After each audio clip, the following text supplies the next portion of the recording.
Hello friends, நம்ம இப்போ George Joseph பற்றி பார்க்கலாம். ஜார்ஜ் ஜோசப் வழக்கறிஞரும் நன்கு சொற்பொழிவாற்றும் திறன் படைத்தவருமான ஜார்ஜ் ஜோசப் மதுரையில் தன்னாட்சி இயக்கத்தில் ஏற்படுத்தியதிலும் அதன் நோக்கத்தை மக்களின் கவனத்துக்கு கொண்டு சென்றதில் முக்கிய பங்கு வகித்தார். நெக்ஸ்ட்டு, சிங்கனூர், அதாவது இன்றைய கேரளா மாநிலம் ஆலப்புழா மாவட்டம் பிறந்திருந்தாலும் மதுரையில் வசிப்பதை விரும்பி மக்களின் வழக்கறிஞராக பணி செய்தார். பாதிக்கப்பட்ட சமூக மக்களுக்கு இவர் ஆற்றிய சேவையின் காரணமாக மதுரை மக்கள் இவரை ரோசாப்பு துரை என்று அன்புடன் அழைத்தனர்.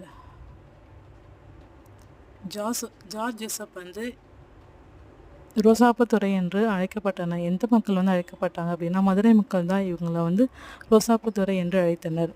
Thank you friends.